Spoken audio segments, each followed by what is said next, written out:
أمراض تعالجها السباحة. حمام السباحة ليس فقط مكانا ممتازا للاسترخاء وقضاء الوقت، ولكنه أيضا أداة لعلاج العديد من الأمراض. الأعصاب. يؤثر الماء أثناء السباحة على النهايات العصبية على كامل سطح الجسم، ويريح ويهدئ. ينظم تأثير درجة حرارة الماء على عمليات الإثارة والتثبيط، ويخفف التعب، ويتم تحسين الذاكرة والانتباه بسبب تنشيط الدورة الدموية في الدماغ. كل هذا يؤثر بشكل إيجابي على الجهاز العصبي المركزي. بعد السباحة، ينام الشخص بشكل أسهل وينام أكثر. بالإضافة إلى ذلك، يتسبب الماء في ارتباطات ممتعة، مما يؤثر بشكل مفيد على الحالة النفسية العاطفية ككل.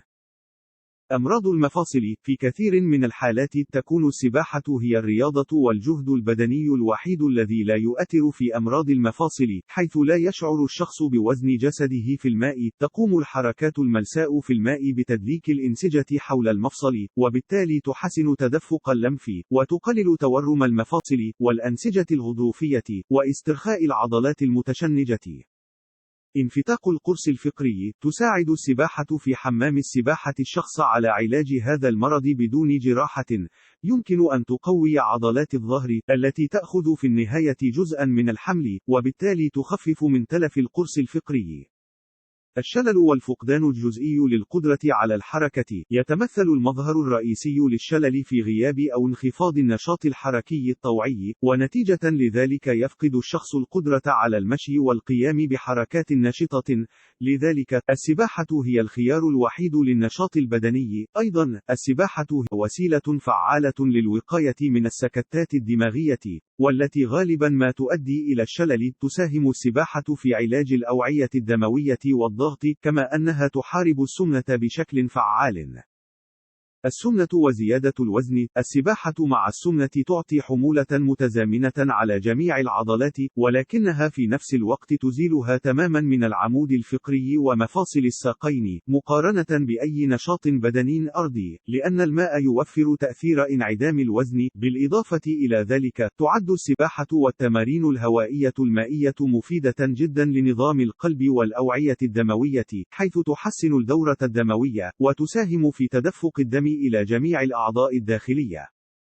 إعادة التأهيل بعد الإصابات. يعاني كل شخص خلال حياته على الأقل مرة واحدة من إصابة خطيرة في شكل كسور وإصابات في الظهر وتمزق الغضروف المفصلي وإصابات أخرى في الركبة. تؤدي الكثير من الإصابات إلى الجراحة، وبعد ذلك يحتاج الجسم إلى إعادة التأهيل. تساهم السباحة في المسبح في الاستعادة السريعة للهيكل العظمي الفقري العضلي، واستعادة قوة العضلات وتقليل الألم.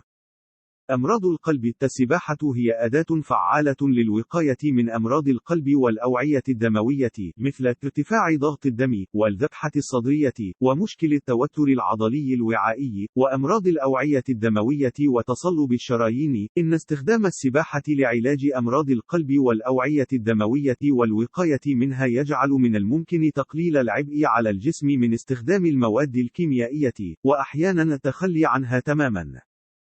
التهاب الشعب الهوائية والربو. السباحة لها أيضا تأثيرها الخاص على نظامنا التنفسي. السباحة رائعة للوقاية وزيادة العمليات الوظيفية للجهاز التنفسي.